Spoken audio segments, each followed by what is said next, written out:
మహారాష్ట్రలోని అమరావతి దూరంగా దట్టమైన అడవి. ఆ చెట్ల నడుమ ఓ యువకుడు తదేక దీక్షతో తిరుగుతున్నాడు. అదే పనిగా చెట్ల మొదళ్లను చూస్తున్నాడు. రాలిపడుతున్న ఆకులను గమనిస్తున్నాడు. పూలు పండ్లను నిశితంగా పరిశీలిస్తున్నాడు. కొన్ని నెలలుగా అదే పని, ఒకటే పరిశోధన. ఆ సమయంలో అతని మనస్సులో ఆలోచనల అలజడి.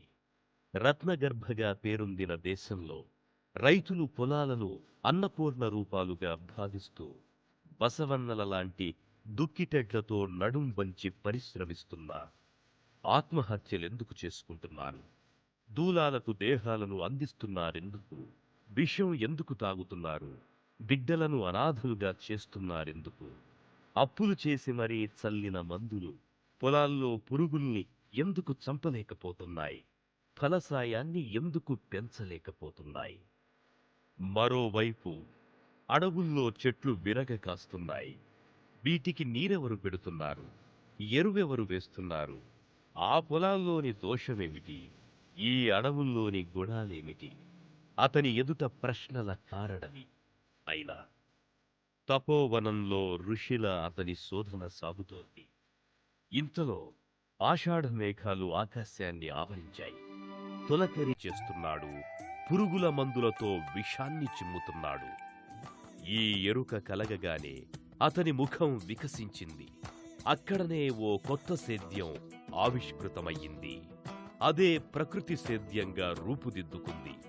పెట్టుబడి లేని వ్యవసాయంగా ప్రాణం పోసుకుంది. ఉద్యమ రూపుదాల్చిన ఆ సేద్యమే రైతుల జీవితాల్లో కొత్త ఉషస్సులు తెచ్చింది. ఆ ఆలోచనల వడిలో సాగుతున్న ఋషే సుభాష్ పాలేకర్.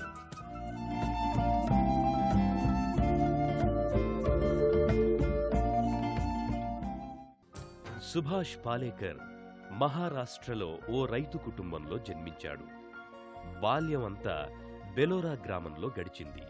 తల్లి గోరుముద్దలతో పాటు తుకారాం, ధ్యానేశ్వర్ వంటి మరాఠీ యోగుల గాథలను, వారి తత్వచింతనను ఆ బిడ్డకు రంగరించిపోసింది.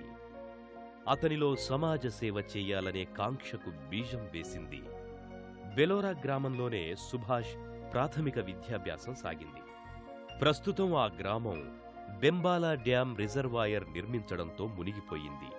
స్కూల్ విద్యను ఆ గ్రామంలోనే ముగించుకున్న సుభాష్ కాలేజీ విద్య కోసం జిల్లా కేంద్రమైన అమరావతి చేరుకున్నాడు. తమది వ్యవసాయ కుటుంబం కావడంతో తాను వ్యవసాయ విద్య వైపే మొగ్గు చూపాడు. కాలేజీ విద్యను అభ్యసిస్తున్న రోజుల్లోనే సుభాష్ సత్పురా పర్వత శ్రేణుల్లో నివసించే కొండజాతి జనుల జీవన శైలిని, వారి వ్యవసాయ ధోరణులను నిశితంగా గమనించేవాడు. అక్కడి అడవులు ఏమాత్రం మానవ ప్రయత్నం లేకుండానే అద్భుతంగా ఉండడం అతన్ని ఆశ్చర్యపరిచింది. ఇతర ప్రాంతాల్లో కరువు తాండవం చేస్తున్నా ఆ అడవిలో మాత్రం మామిడి, రేగి, చింత, జామ, సీతాఫలం వంటి చెట్ల పళ్లతో భారంగా వంగి ఉండడం అతని కంటపడింది. దీంతో అడవుల్లో సహజంగా పెరిగే చెట్లపై పరిశోధన చెయ్యాలనే సంకల్పం ఆయనలో కలిగింది. అందుకోసం ఆ అడవుల్లోనే ఎక్కువ కాలం గడుపుతూ ప్రతి చెట్టుపై ప్రత్యేకంగా పరిశోధించాడు. అవి అంతగా విరగకాయడానికి అవసరమైన శక్తి ఎక్కడి నుంచి వస్తుందో గ్రహించాడు. అంతేకాదు, ఆ వన సౌందర్యానికి ముగ్ధుడై అనేక కవితలల్లాడు. ఆ కొండజాతి జనుల జీవన విధానంపై వ్యాసాలు రాశాడు. ఆ తరువాత 1972లో సుభాష్ వ్యవసాయ పనుల్లో తండ్రికి సాయపడసాగాడు. కాలేజీలో తాను నేర్చుకున్న విజ్ఞానాన్ని ఆచరణలో అమలు చేశాడు. మంచి ఎరువులు వాడడం, పురుగు మందులు పిచికారీ చేయడం, సస్యరక్షణ చేపట్టడం అంతా పుస్తకాల్లో చదివినట్లే ఆచరించాడు. ఫలితంగా ఫలసాయం గణనీయంగా పెరిగింది. తన విద్య సఫలమయ్యిందని సంతోషించిన సుభాష్ అవే పద్ధతుల్ని మరికొంతకాలం కొనసాగించాడు. అయితే అప్పటిదాకా లాభసాటిగా సాగిన సేద్యం క్రమంగా పతనోన్ముఖంగా సాగింది. తగ్గిన ఫలసాయం, క్షీణిస్తున్న భూసారం, పెరిగిపోతున్న రసాయనిక ఎరువుల వ్యయం, రాని రాబడి, అతణ్ణి మరోసారి ఆలోచించేలా చేశాయి. 1986 సుభాష్ పాలేకర్ తగ్గుతున్న ఫలసాయానికి సమాధానం వెతికే పనిలో పడ్డాడు. తాను చదువుకునే రోజుల్లో గమనించిన అడవులు తిరిగి గుర్తుకొచ్చాయి. రసాయనాలపై ఆధారపడడం కన్నా అడవుల్లో జరుగుతున్న ప్రకృతి ప్రక్రియను అనుసరిస్తే బాగుంటుందన్న ఆలోచన వచ్చింది. అంతే, మరోసారి తీవ్రంగా అడవుల అధ్యయనం చేపట్టాడు. 1988 దాకా ఎన్నో పరిశోధనలు చేశాడు. భార్య నగలను అమ్మి మరీ పరిశోధనలు కొనసాగించాడు. అడవుల్లోని ప్రకృతికి స్వయం వికాసం, స్వయం పోషకత్వం, స్వావలంబన అనే గుణాలున్నట్లు అతనికి బోధపడింది. పొలాల్లోని మట్టికి సైతం ఈ లక్షణాలున్నా మనిషి మరీ అత్యాశతో ఆ ప్రాకృతిక గుణాలలో తలదూర్చి దాన్ని అస్తవ్యస్తం చేస్తున్నాడని గ్రహించాడు. అడవులలో జరుగుతున్న ప్రక్రియనే గ్రామాలలో సైతం అవలంబిస్తే వ్యవసాయం ఇబ్బడి ముబ్బడిగా పెరుగుతుందని, రైతుల కష్టాలు తీరుతాయని, గ్రామాలు స్వావలంబన దిశగా ముందడుగు వేస్తాయని గ్రహించాడు. గ్రామంలోని వనరులన్నీ ఆ గ్రామానికే చెందాయి. వాటిపైన ప్రభుత్వాల అజమాయిషీ ఉండకూడదు. ఖనిజాలైనా ఇతర వనరులైనా ప్రభుత్వం దక్కించుకోవాలనుకుంటే మార్కెట్ విలువల ప్రకారం వాటి ధరల్ని గ్రామానికి చెల్లించాలి. बाजार मूल्य पर जो मंडी का मूल्य है उस वैल्यू पर उनको खरीदना पड़ेगा.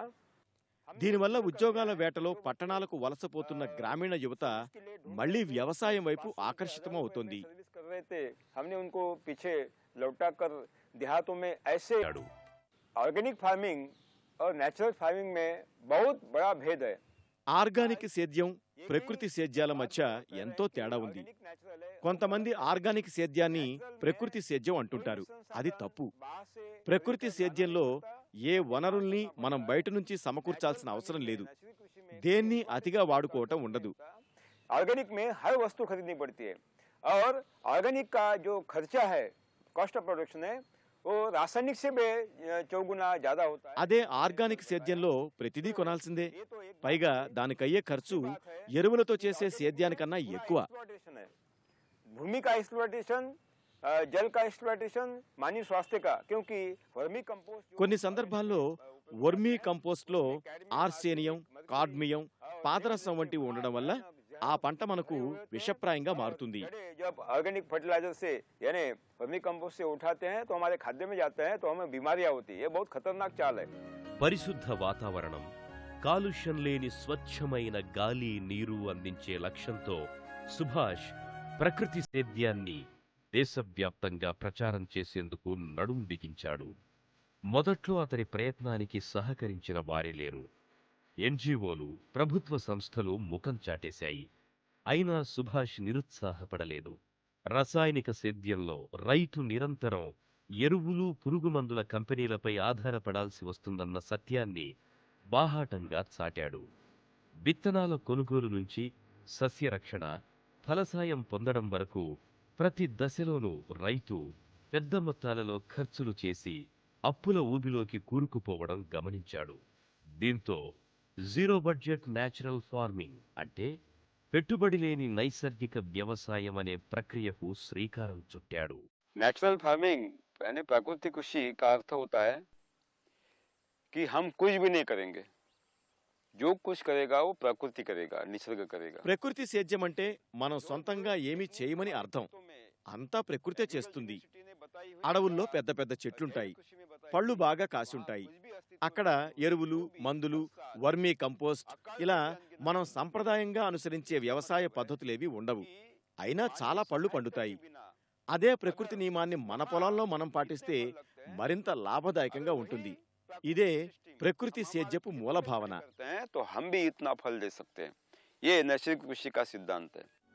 గ్రామీణ ప్రాంతాలలో ప్రతి ఇంటా కనబడే దేశవాళీ ఆవు, ఎద్దు, గేదెలు వ్యవసాయానికి మూలస్తంభాలుగా సుభాష్ భావించాడు.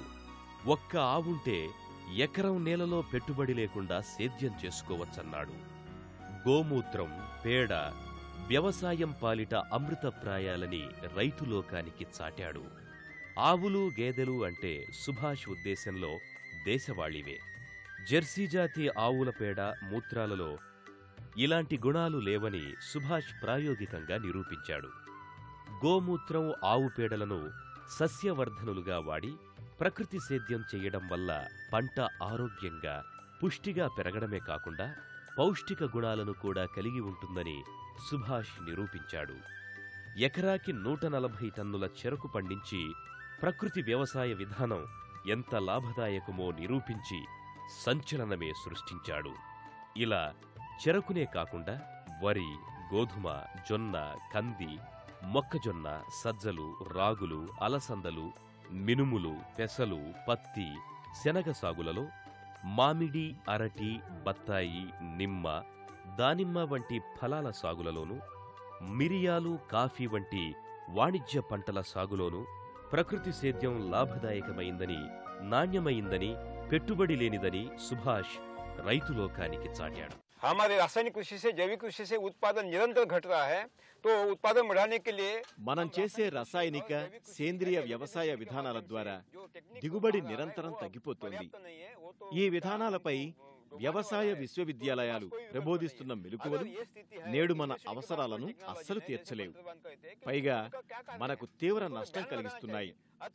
దీనిపై వారి దగ్గర ఎటువంటి ప్రత్యామ్నాయం లేదు.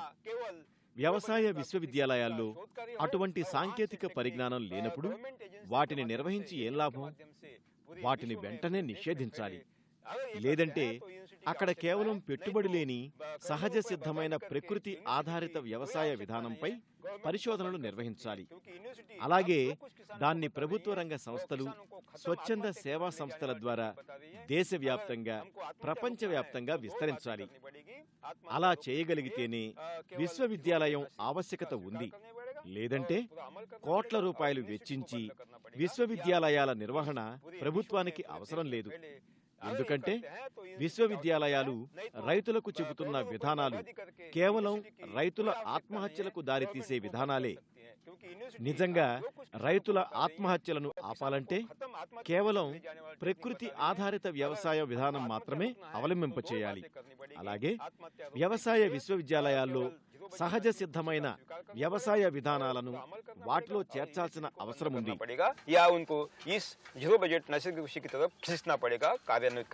ప్రభుత్వ సంస్థలు, ఎన్జిఓలు, విశ్వవిద్యాలయాలు ఆయన కృషిపై ఏమాత్రం దృష్టి పెట్టలేదు. అవి ప్రధానంగా రసాయనిక సేద్యాన్ని, సేంద్రియ వ్యవసాయాన్ని మాత్రమే ప్రోత్సహించేవి.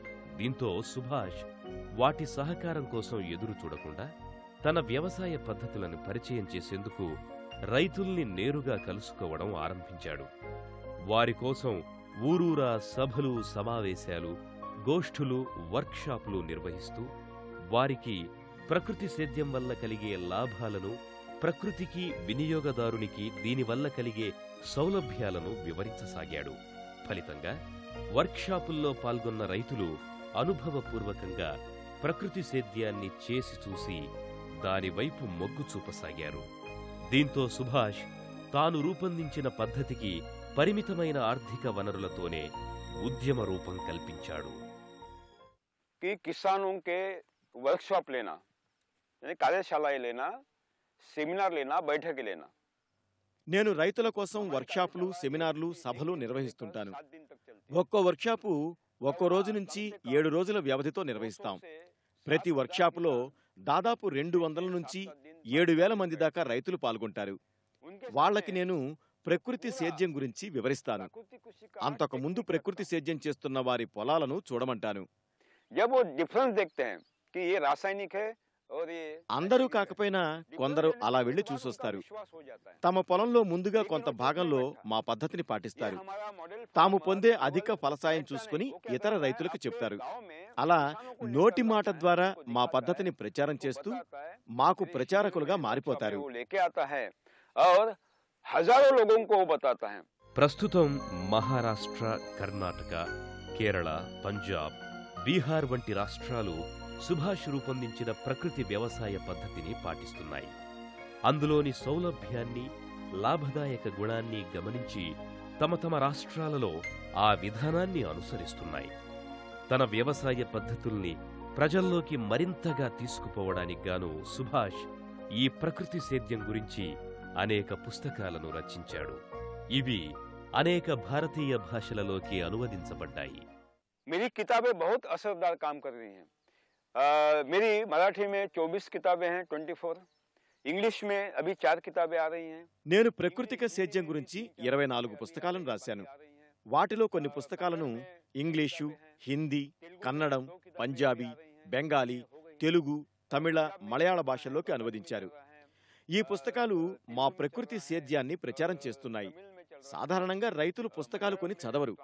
అయితే మా పుస్తకాల్ని రైతులు కొని చదివి తమలో తాము చర్చించుకొని ప్రకృతి సేద్యం వైపు మొగ్గు చూపటం నేను గమనించాను. ఇలా పుస్తకాలు కూడా మా పద్ధతిని ముందుకు తీసుకువెళ్తున్నాయి. विस्तार से टेक्निक जब किताबों में वो पढ़ते हैं। భారతీయ వ్యవసాయ రంగానికి చేస్తున్న అవిరళ కృషికి గుర్తింపుగా సుభాష్ పాలేకర్ 2005లో కర్ణాటకలోని చిత్రదుర్గకు చెందిన బసవ కేంద్రం నుండి బసవశ్రీ పురస్కారాన్ని, 2006లో కర్ణాటక రాష్ట్ర రైతు సంఘం నుండి భారత కృషకరత్న అవార్డులను పొందారు. అత్యంత ప్రతిష్టాత్మకమైన పద్మశ్రీ అవార్డు 2016లో వరించింది. ప్రకృతి సేద్యాన్ని మరింత విస్తృతం చేయడానికి గాను సుభాష్ 1996లో పూణే నుంచి వెలువడే బలిరాజా అనే మరాఠీ వ్యవసాయ పత్రిక సంపాదక వర్గంలో సభ్యునిగా వ్యవహరించాడు. అయితే ప్రకృతి సేద్యాన్ని ప్రజల్లోకి తీసుకుపోయే పనికి అది ఆటంకమవుతుందని ఆ పత్రిక బాధ్యతను క్రమంగా వదిలేశాడు. మహారాష్ట్ర, కర్ణాటక, తమిళనాడు, పంజాబ్, ఉత్తరప్రదేశ్, పశ్చిమ బెంగాల్, గుజరాత్ వంటి 14 రాష్ట్రాలలో ప్రస్తుతం 10 లక్షల మందికి పైగా రైతులు ప్రకృతి సేద్యం చేస్తూ లాభం పొందుతున్నారు. రైతుల ఆత్మహత్యల్ని నిరోధించడానికి ఈ పెట్టుబడి లేని ప్రకృతి సేద్యం ఒక్కటే మార్గమని వ్యవసాయ నిపుణులు సైతం అభిప్రాయపడుతున్నారు. एक बात सच है कि ये आंदोलन ఒక్క మాట మాత్రం నిజం. ఈ ఉద్యమం నా ఉద్యమమని అందరూ అంటున్నా అది మాత్రం నిజం కాదు. ఈ ఉద్యమం సాగాలన్నది ఈశ్వరేచ్ఛ. ఆయనే దీనికి సూత్రధారి. నేను పాత్రధారిని మాత్రమే. ఆయన దయ్యే ఉంటే ఇది విశ్వవ్యాప్తమవుతుంది. ఇది అలా విశ్వవ్యాప్తమవుతుందని నేను భావిస్తున్నాను. మొదట్లో ఎవరూ ఈ ప్రకృతి సేద్యాన్ని ప్రోత్సహించలేదు. వ్యతిరేకించిన వాళ్లే ఎక్కువ. వాళ్లే ఈరోజు దీని గురించి ఆలోచిస్తున్నారు. మొదట్లో పెద్దలు విభేదించారు. విశ్వవిద్యాలయాలు ప్రతికూలంగా ఉండేవి. ఇప్పుడు అదే పెద్దలు, విశ్వవిద్యాలయాల వైస్ ఛాన్సలర్లు, శాస్త్రవేత్తలు దీని గురించి చర్చిస్తున్నారు. चांसलर और साइंटिस्ट मेरे पास आते हैं, चर्चा करते हैं, उसके बारे में वो अपने अपने यूनिवर्सिटी में प्रयोग भी ले रहे हैं कॉम्पिटिटिव। తమ తమ విశ్వవిద్యాలయాల్లో ప్రకృతి వ్యవసాయంపై కోర్సులు ఆరంభించారు. వెనక్కి తిరిగి చూసుకుంటే నాకంతా పాజిటివ్ గానే కనిపిస్తోంది. నెగటివ్ గా ఏదీ కనిపించట్లేదు. तो मुझे सब पॉजिटिव लग रहा है। గ్రామ స్వరాజ్యం, గ్రామ స్వావలంబనలే తన లక్ష్యంగా సుభాష్ ముందుకు సాగుతున్నాడు. దేశానికి అన్నం పెట్టే రైతన్నకు మరింత ప్రయోజనం కలగాలన్నదే ఆయన ధ్యేయం. ప్రకృతి నుంచి పాఠం నేర్చుకుంటే ప్రయోజనం ఎక్కువని రైతులోకానికి చాటుతున్నాడు. నేలతల్లికి ప్రకృతి రంగులద్దుతున్న అద్భుత సేద్యగాడు సుభాష్ పాలేకర్.